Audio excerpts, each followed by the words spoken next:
One of the things that's really become essential here, with no exception, you need your middle management, your sub-leaders, your team to be leaders. Like, there's no way that you want operators that don't think and manage and grow in a business like this. Everybody needs to be able to problem solve. Everybody needs to be able to strategize. Everybody needs to be able to find the solution and not just talk about the problem. So, welcome to the How They Lead podcast, hosted by Benjamin Wade and Ben Stock.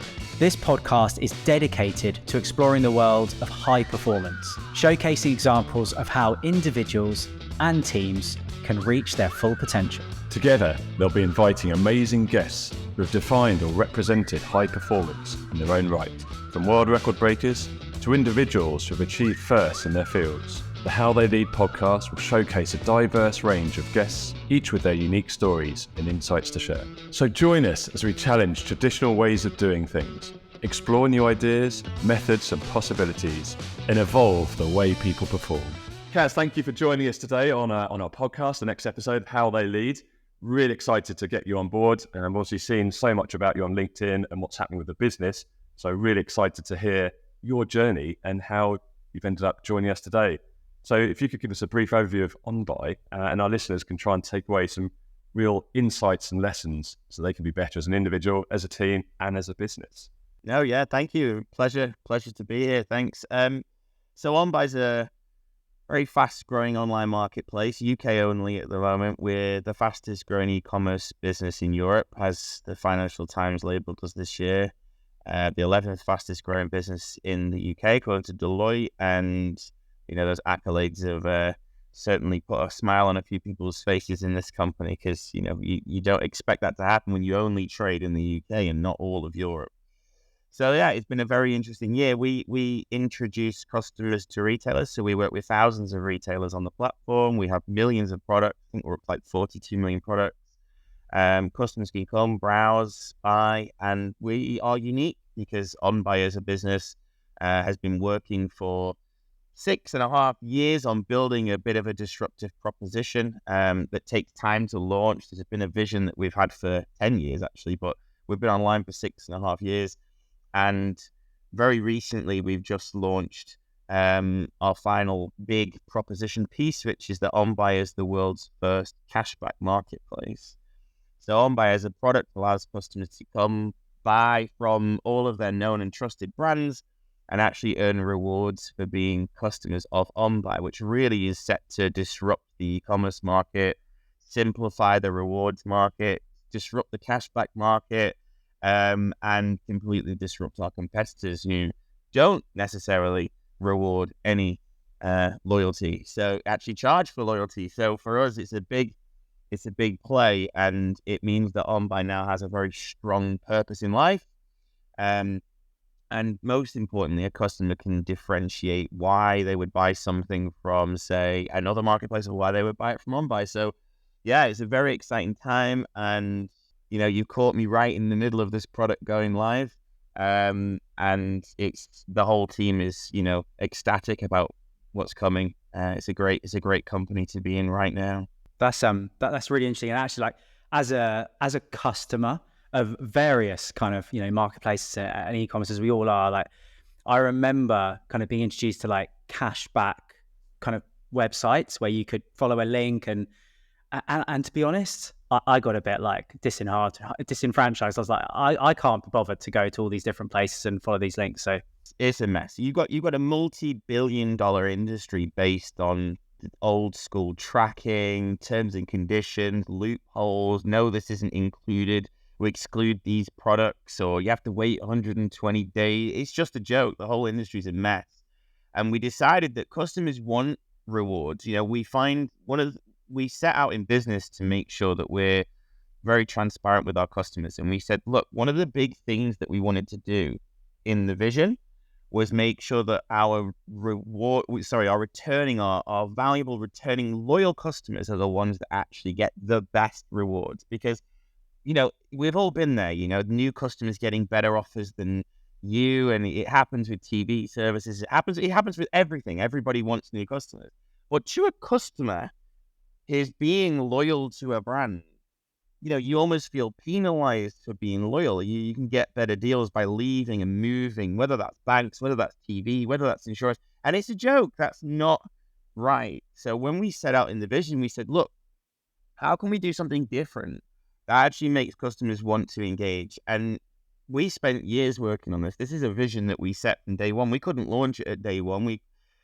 And it's evolved a little bit, but we couldn't launch it at day one because OnBuy wasn't credible or viable enough to do something like that. We had to build up a business based on, what's known in the market, what's reliable, what's trusted, what's commonplace, and not rock the boat too much because, at the start, it might create some reasons to maybe hit some hard times, raise some questions even with investors that might say, well, how's that going to work? This is not proven, there's nothing to follow, it's a bit of a leap, all of these problems that might come out. So we decided that we needed to do this at the right time.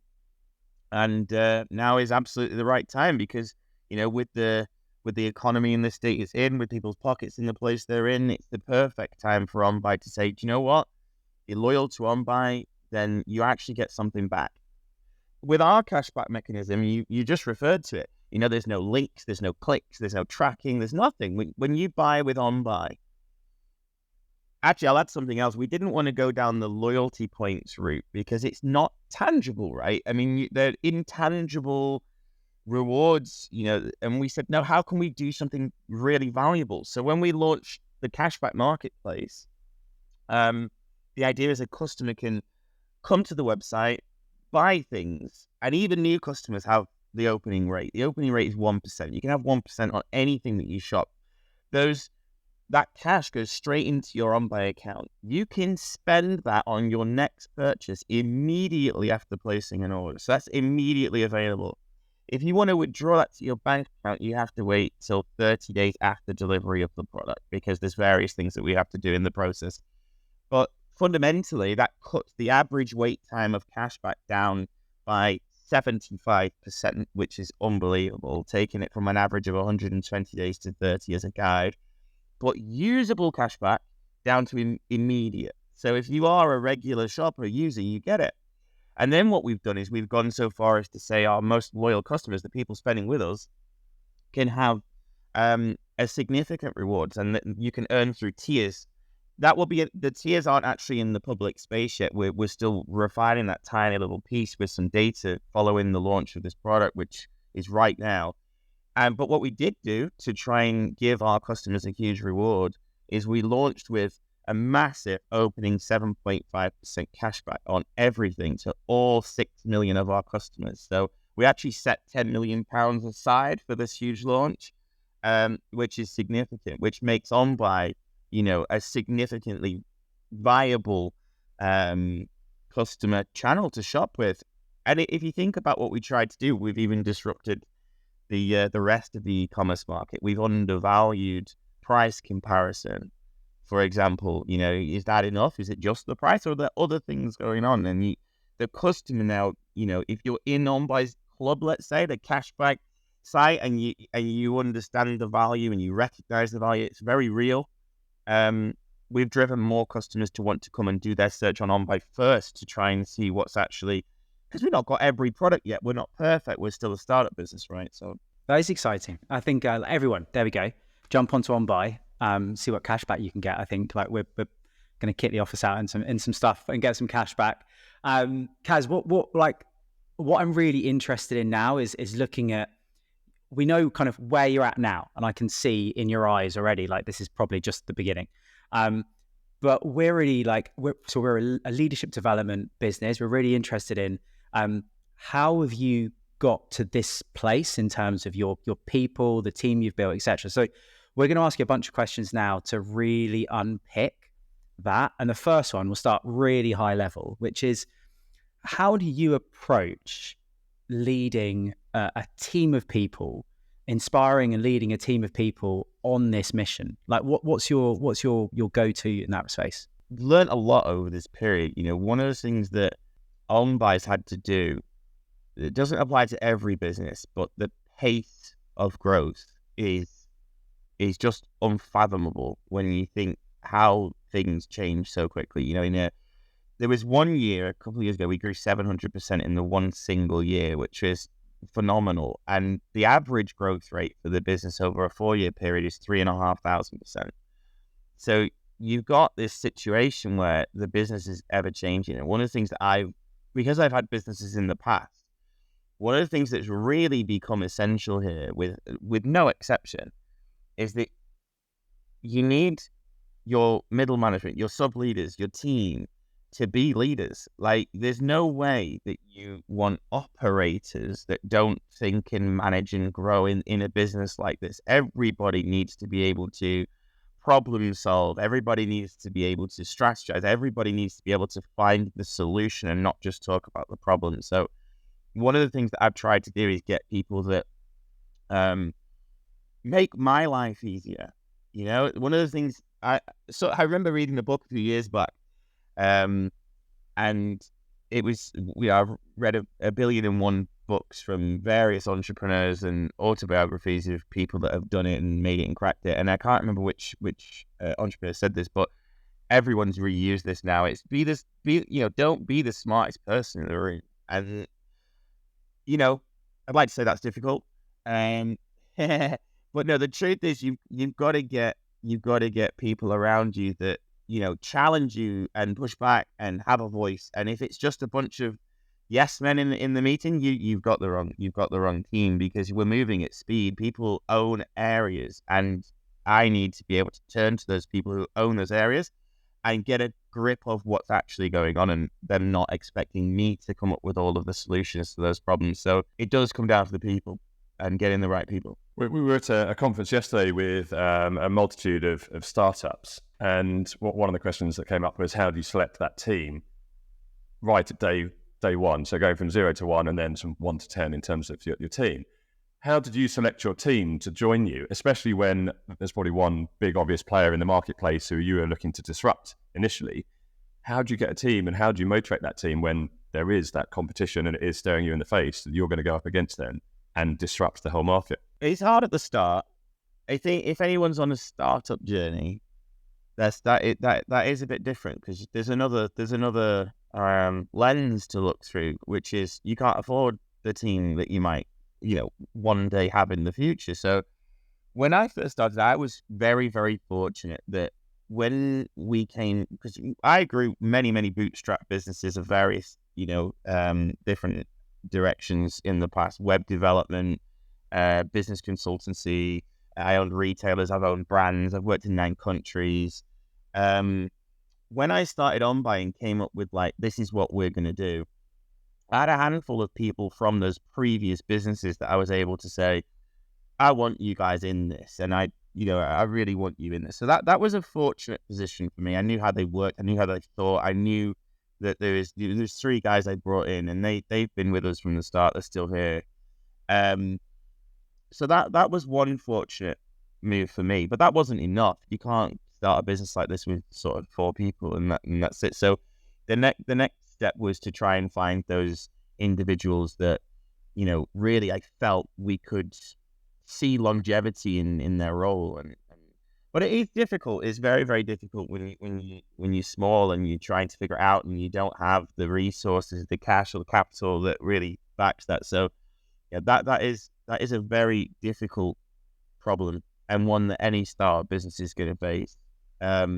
Someone once explained something to me a while ago, because I think this is also important, especially in startup, and not so important in scale up or when your business is established. But there's almost like an expectation in startup businesses that not every single person that comes through the door is going to be there in 5 years, right? That's the other thing that you have to consider, is that you'll bring people in, they might be great for that size, but if you're going to grow at 3,400%, you're not the same business in 4 years' time. And what you'll find is that some individuals will absolutely grow and evolve and improve and grow with and still add value in that process, and that's why they're still here. And others you'll outgrow the individual, and the individual will say, they might move on organically and find another role that suits them for the size business they thought you were at the start. So there's a natural sort of churn of team members as well. But what you'll find is the superstars that join you at the start, and you were right, they're still with you. That's because they are superstars and they will evolve at that speed. Yeah, nice. I think you've just echoed what the panel of experts said yesterday, what we were discussing as well, and being humble enough to realise that actually at some stage you are no longer the expert, and there are other experts who can do a better job than you. So you might step down and become the CRO, and bring in generalists or specialists at certain points, but being aware of when the right time is for that. Yeah, and I think there's that idea of starters and finishers as well. Like, some people are just built as starters, and then when you kind of get to, I guess, BAU or a slightly different stage of the business, their skill sets and their will, maybe they're like, actually as well. They lose that excitement. They might lose that excitement and their passion, their drive, what kind of gets them out of bed is not there anymore. And interestingly, one of the businesses yesterday, it was a business leader, and she'd exited. She said, we had some people like that. They were clear starters, and one of the best things we did was they opened new territories. So they were the people that had the culture, but they were starters. So let's go and help them start a new part of the journey of the business somewhere else. There's a piece that you talked about not having yes people kind of in the room that I'm really interested, because when you hire people, and you've talked about, I think, the importance of attracting and identifying the right people, Cas, how do you create that environment where people have that trust and freedom to go, hang on, Cas, actually that isn't the best idea, this might be? I've always had a very open door policy, open approach with every single person in the company, and try and build that relationship with individuals that they know that they can talk to you at any level. It's really important. I don't want to hear that my idea was great. That's not, unless it is absolutely great or whatever, of course. But no, I mean, the idea is that you empower everybody and they don't feel threatened by that. So once people start to see other people who do push back and go, that's good, what could we do here? Or maybe that isn't 100%, or you haven't thought of this, or what about that? Once that starts to happen, even in a minor setting, like one small meeting with a few ears, once that happens, then it starts to spread, because people start to realize they're not under threat if they push back. It's really important to push back. And we also do we do a weekly session with everyone a bi-weekly session with everyone in the company. So we get together every other Monday, whole company, 20 minutes on the phone, and I actually take that's my 20 minutes, and I take the team through examples like that, saying, it's important that we're brave, it's important that we're strong, it's important that we challenge everything, including me, including James, our CFO, including whoever it is, Cherie, our CNO. Everyone has a voice to stand up and say what they think. And if they think where we're going is wrong or not right, say. I'll give you another example. Something that happened recently where there was a design done for something in the business, and it sort of slipped through. How when you're moving at speed, something might happen. And someone said that someone thought, I don't know. And anyway, a design came along, and it all, it was starting to make its way into the development cycle for a particular function on the website. And I saw the design for the first time, and I looked at it and thought, where did this come from? I'm not 100% keen on this, but it's not my place, right? I don't know what's gone on here, the user research, the thought process, whatever. But I just sent it out to the floor, and the team came back, and the first reaction from the floor was, I don't know where this has come from. This isn't right. This isn't quite what it should be, or we don't like it, whatever. So then I went, oh, this is interesting. So I went back to the people who should like it, and I said, do you like this? And they were like, no, not really. I don't know where it's come from. And I said, well, it's not going out. The truth is, our team need to be on board with what we're doing. Now, you can't please everyone, and there's always going to be outliers. But if we don't have belief, it's certainly in the right places about something going out, it's not going out. So it can't be that I've said we're doing this and none of the team have belief in it. If I haven't stated my case strong enough for them to appreciate maybe my lens, my view on why, and they by this point haven't actually conceded for whatever reason their point, if they don't believe in it, it's not going out. It can't happen. You need, for the company to move at this pace and for the company to build the right culture, the team have to know and believe that the value or the credibility is there. If they don't believe in what's going out, you're not going to be able to keep your people anyway. So, that's how we operate at OnBuy. That's a really good point that you mentioned as well in terms of that culture and the belief. And I guess the question is, how important to you and where you've brought the company to today, how important were the mission, vision, values, the goal, and people really buying into that sense of purpose and that vision? How do you get that across or communicate that to the business and maintain that as well, so it's not diluted as you grow at such an extreme rate? Yeah, and that that's where we have had some struggles along the way, trying to keep that moving, particularly during fast-paced hire periods where things have rocketed 600-700% in a year is very, very difficult, and then you've got lots of new faces coming in, and it's very difficult to keep it moving. I think I do try to meet every new employee personally when they come in. During those periods, it's almost impossible, but as a minimum, keeping those sessions company-wide and they work. You get a chance to cut through where messages might not be, moving through at the same pace in other teams, and getting those sessions. And that's scalable. It doesn't matter whether there's 1,000 people on the call or 100 people on the call, whatever. So that worked. But trying to instill we were quite small when we created a vision and strategy document for the business. The pillars of the company, how our employees, what we look for in employees, and we created a considerable document for the company. It set out the vision, it set out the mission, it set out the strategy and the people strategy, etc. in the company. So during a recruitment process and everything else, the onboarding of new individuals, that's a key part. And in there's things like be brave, be strong, stand up. We also do something quite important in our hiring process. We make sure that we actually have quite an interesting hiring process, because we make sure that every single individual we do certain tests anyway. We'll do like a problem solving test, we'll do an Excel test, we'll do various things so that we try and understand how people can think and can solve. We actually do a presentation, and the presentation is interesting. So that they'll do a task, they'll do a presentation, and the goal is to take the presentation one step above whoever is hiring the person. So if you are doing a marketing role and perhaps it's directly for the CMO, then the presentation will actually need to be, because the idea needs to be, you need to be that strong enough and that close enough, and that gets everyone up a level as well, thinking that they can talk to this, making sure they know they can talk to the step up. And that helps.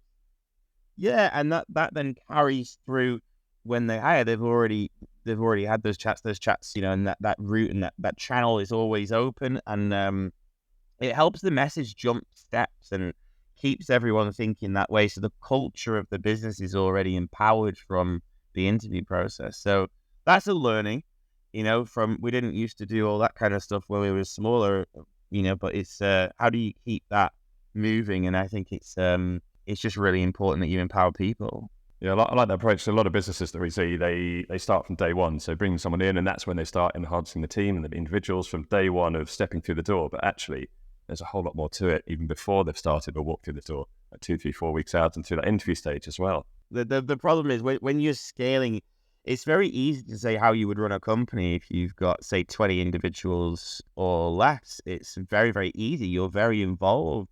Once you start to get to 30, 40, it gets a bit harder. 50, 60, 70, 80, it becomes unmanageable for you to be that key person and have those close, personable relationships that you would have in a smaller business. When we were a smaller business and we had sort of 14, 18 people in the company, everyone knew everyone.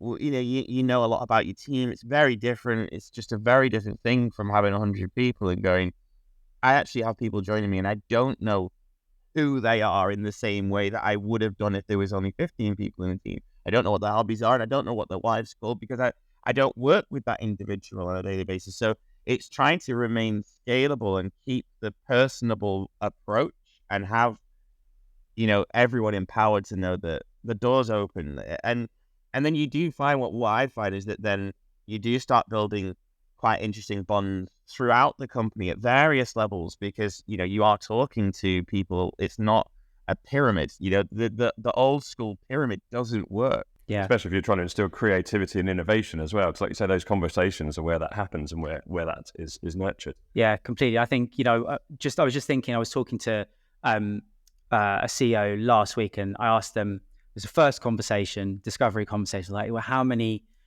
direct reports do you have? And they said, well, I have 15.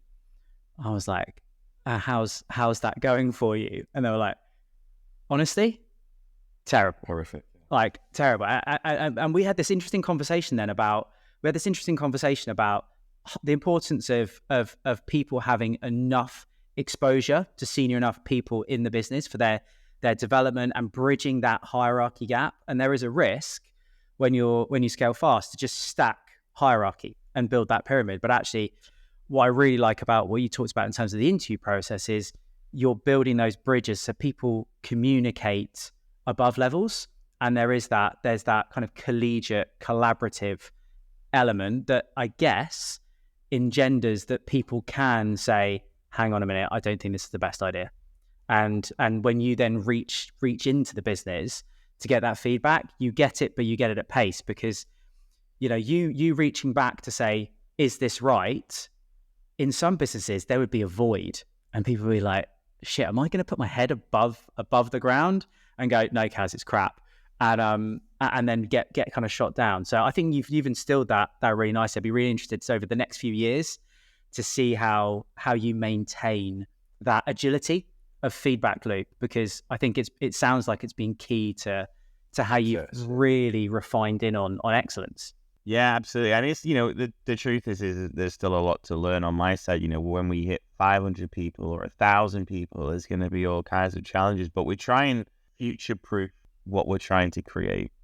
Thinking, is this scalable? I think one of the pillars of our whole strategy is that we have a scalable business, really important. So for us, it's not just writing that, you know, it's one of those things. It's like when you employ someone and they say, yeah, I take a data-led approach. It's like just something everyone says, and it's trying to go, but do you actually take a data-led approach? And I think for us, scalable platform or scalable business means a lot more than just those words that sound great to investors or shareholders, right? For us, scalable means because we had to do it. If you 6-7x the company in 1 year, which bits are going to fall apart? Like that kind of view going, it's not just technology. Technology is relatively easy to solve. Infrastructure and operations. That's where if you have someone that does that thing, that when it 10x's, now there's going to be 10 someones, but the system's not in a place to do that. And that's not scalable. And that's not scalable from an efficiency perspective either, right? You know, you have to find ways to leverage technology or leverage automation or leverage AI or whatever it is to try and, you know, move forward. Because we were saying, you know, people would say to me, like, does AI change the business? Does AI change anything? It changes the business, but it'll change the business in the sense that I now need people who know how to use AI. Like, you know, it's not a replacer of every role. It's an evolution of roles where you go, well, you know, yeah, do I want 10 people doing this thing, or do I want a team or one person programming the AI to do the things, you know? But for us, luckily, we're already ahead on that kind of stuff, so it's not a shock to the business. Yeah, I feel like you wanted to say more then, but you can't. I've got a follow up question on the scaling bit, because like at some point, and this may have already kind of felt this a couple of times. You could potentially become the bottleneck in terms of scalability. So. How are you at the moment avoiding that kind of hero mode bit that loads of founder CEOs, etc., get to go, I can see a problem, I can fix it quickly, faster maybe than the people, but I know to build a scalable business, I need autonomy and my people to step up. So I don't know, maybe you've got an example where either you did and kind of you had to fix it, or some tips for people who are maybe first-time leaders or first-time founders are like, crap, I know, I love that dopamine hit of the fast fix. How do you overcome that? Yeah, that's a tough one. I think the view is, my view is, know your place. So for me, this is quite an answer, right? You have to do the fast fixes when you start in a business. You have to. If from day one you're thinking I can get the right team in and I'm going to trust everybody and I'm going to, empower. You could sit here and I could say to you all the things that will make me sound like a fantastic leader, right? I could go, I'm going to empower my people from day one. I need to trust my team. They're now the people I've employed. All the stuff that you would read in a book. In reality, when you're starting out, you don't have the best team. You've got gaps. They're learning. They're new, and you need to hand information over. And you can't become the bottleneck that they, have to run everything through you. You're not a micromanager. That's not scalable. So, from my perspective, it was, I'm trying to get the team, or if we rewind a few years, trying to get the team up to a place that I trust their decisions. That takes some time because ultimately, especially as a founder-led business, it's your baby. You're getting this business off the ground. You've got the vision and you're trying to instill that and share that and make sure everyone's got it. And you're trying to assess the team. You're going, I think, an interview process is an interview process. You don't get into how well you can trust individuals or how they actually solve problems until you're working together.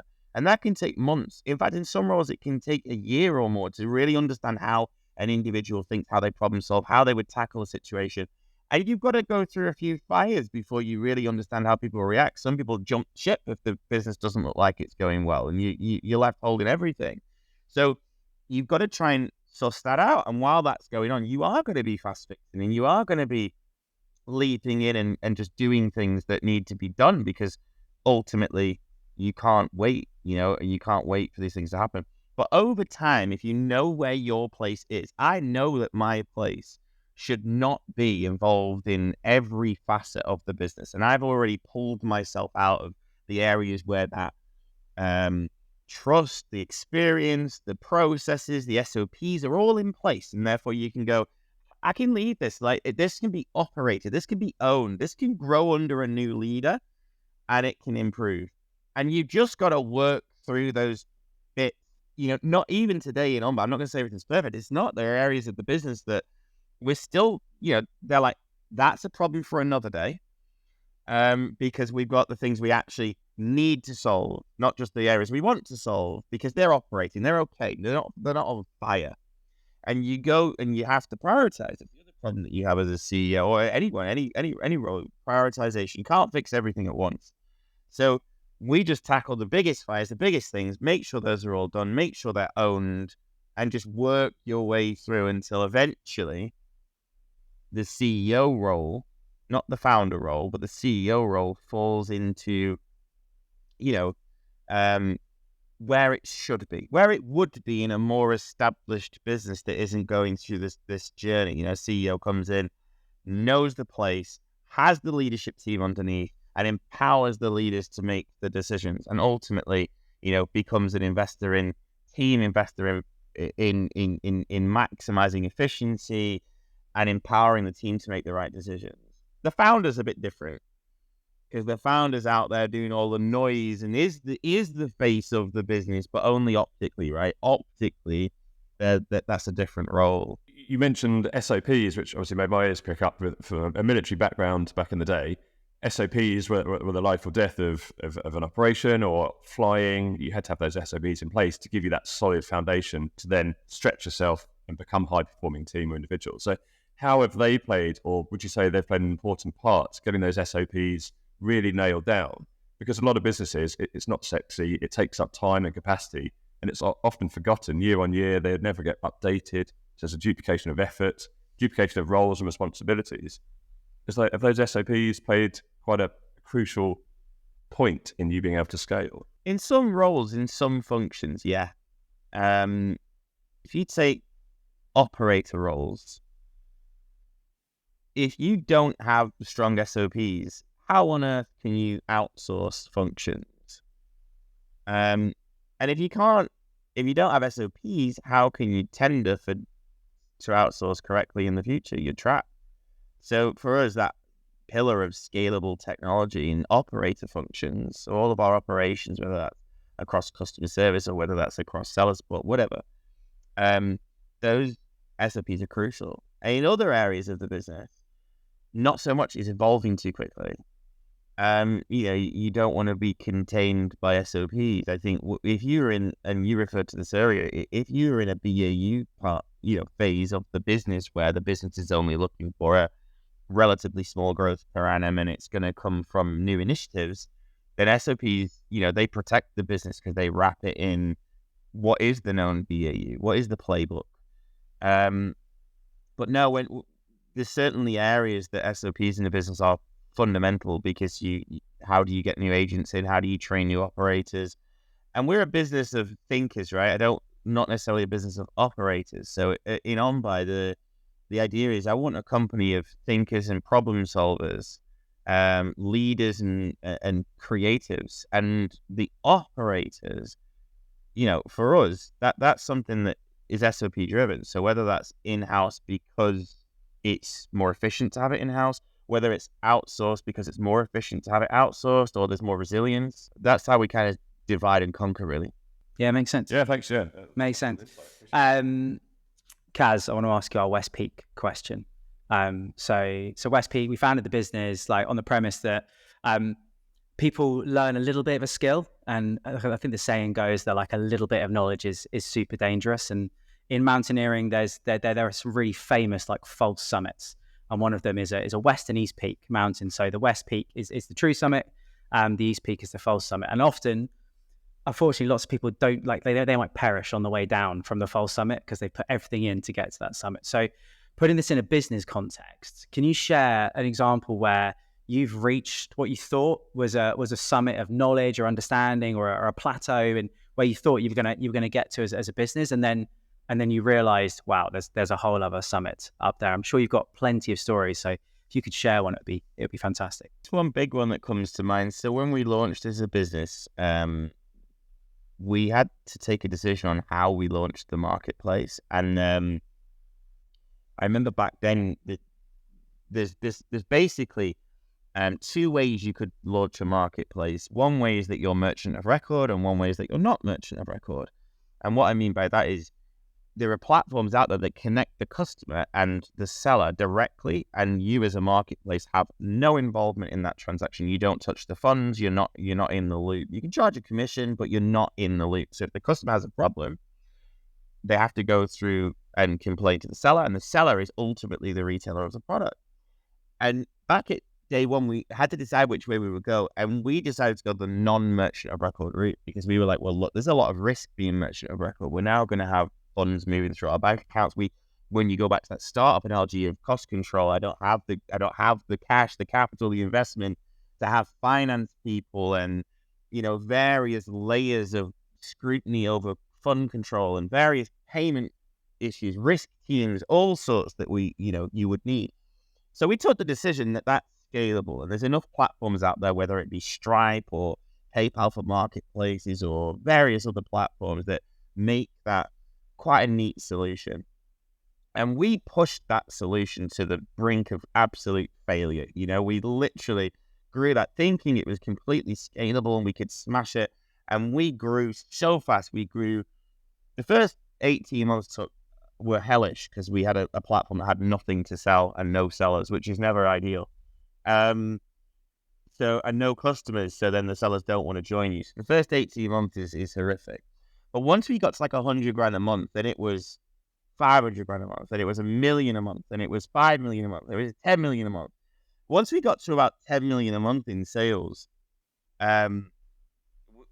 this mechanism that all of these providers sort of say, will work, it wasn't working. It didn't give us what we needed, and it didn't give our customers what they needed. So we thought we'd smashed it. We could go all the way to $1 billion, $2 billion, no problem. But we absolutely plateaued at 100 million, and getting over that 100 million, every time we pushed to go higher, it was just fraught with operational challenges because of the complexities of the volume and the lack of being in control of the funds or the fund distribution or the risk of the sellers. So we had to engage in a re-engineering of OnBuy which was the most painful year, actually only completed in March this year. And it took us a year to get completely re-engineered of how we could have probably built it at the start, but hindsight. And that was horrific. And during that rebuild, not pushing the growth button anymore. And you can imagine, having come from a business that's just grown, plateauing at like 140 million in sales, ballpark 50, and going, I can't move this because every time we do, it's going to have consequences. And then for a year, saying to shareholders and investors, and this is post-COVID, and they're thinking, can this business grow again? Is it going to grow again? That horrific. And the down, coming down that peak, and basically the excitement we built all the way up to then basically that hurt, and that for many leaders, I imagine that would have been a time to just basically go, this isn't fun. This is horrible. But we stuck at it, and in March, end of March, we deployed Merchant of Record. By May, we actually grew 100% month on month. So we were off again, and right now we're back up to, well, we're well above where we were in COVID. We're well above everything. So we're while the rest of the e-com market is struggling, we're up to the next peak. So that was scary. It was expensive. It was especially, don't forget, we're a loss-making businesses trying to scale. So buying a year of time for re-engineering is not what investors want to hear. That's not where But then to get the instant gratification at the end of it and go, well, look, we got the 100% growth. It just came in 1 month instead of over 12, right? So like that confidence and that buzz of actually getting to the other side, plus that meant that we could launch our proposition, which is why the cashback play went out immediately after, and everything just unlocked straight away. So for OnBuy, it was don't give up, just get up that next peak. Head down, look at the footpath, keep going. Yeah. Well done for holding your nerve, because like that's a pretty big challenge. As you said, to overcome with your team, with your shareholders, with investors, and also with yourself. I imagine like there's an element of frustration and like crap, we could have avoided that, but also I want to press on. Well, was it always in the back of your mind? You knew there was a white elephant in the room that you had to at some stage revisit this Merchant of Record. So for you, was it a distraction? It's written down somewhere, and it was always coming up in conversation. Like, but that's a problem for another day, right? Like, that's the problem for another day. And then when that day came, it was like, this is going to cost like £8 million to re-engineer. That's just in delay, burn. And then no growth, and no this and no that, and and we could be doing something else, and that's bad. But what was good about that? I say good, but what was at least positive about that is on that down, when everything becomes hard and you're into the 6th, 7th, 8th month of a crappy shareholder update saying, look, we're really close. That's all you can say. We're working out. We're really close. We're getting there. We're still on time. We asked for your trust. We asked for you, to be patient. 8 months is a long time. Even if you agreed it at the start and the board know where you are, 8 months in, crappy updates. Saying we're still on time. It's not going to be quite the Christmas we wanted. It's not going to be quite the Black Friday we wanted. It's not going to be quite the excitement that we've been on for years, and we've turned it down. What was good about that is twofold. One, you learn who believes in you, which is good. Luckily for me, every single one of our investors, every single one of our shareholders, every single member of our board completely backed me on this, which was fantastic, because then we come out the other side, the gains are there, and that only builds confidence. The other thing that really stood out to me from your perspective is the people who leave you. Yeah. Because then what you get is you go, who's backing me when I know what I'm doing? But it's not easy to have that faith, right? When you're not in control, I guess, sometimes. Who leaves you on that journey? Because they're like, well, this isn't exciting anymore, or this isn't the easy ride it was. Now I'm having to work really bloody hard to make this work. I can't just hide in the cracks of the company when it's going up, up, up, up, up. I've actually got to be part of creating the solution. So actually, that's like a reset. And then when you get back to the bottom and you start going up again, the new bottom, you're well better for it. You've got a team that now fought with you in the battlefield, getting that into shape, and then they are the ones now fighting on the way up, and they'll enjoy the benefits of that. And obviously, then your new hires along the way. And then I'm sure there'll be another and another. We've got countries to tackle. We've got numerous things to tackle. So very interesting. We'll get you back on when you're at your next summit then, and we'll hear all about it and the journey there. Yeah, Cas, that was a great answer, because I think that piece about people leaving and knowing who's like really in with you, and then them enjoying that other kind of forming, storming, norming, performing kind of curve is really interesting, and loads of businesses go through that. But being aware of that as a leader, and as a player in the team is really important. We're coming to the last few questions at the end of this chat, and we've got a few. I'm looking over there because they're on a whiteboard over there. We've got a few kind of one-liners we'd like you to just answer instinctively. We're not gonna trap you. There's not like OnBuy or another marketplace. There's no questions like that. But we're going to limit it to 2 each. Okay. Yeah. Ben's going to go first. We have had some guests that have been like, can I come back to that one? So you can park one if you need a couple of minutes and come back to it. All right. But you only get one. So we'll do these and then we'll wrap up the conversation. Ben. Okay, my first one is plan or react. Plan. Nice. Okay. Who should be our next guest on the podcast? Zach Brown McLaren. Right. Zach, we're coming for you. Yep. Okay. In 5 years, I will be. You know, when you start businesses and you sit down with an investor or whatever, and they say, I want to see your business plan for 5 years. 5 years is a lifetime. 5 years, asking someone what they're going to be doing in 5 years. 5 years ago, I couldn't have given you the right steer.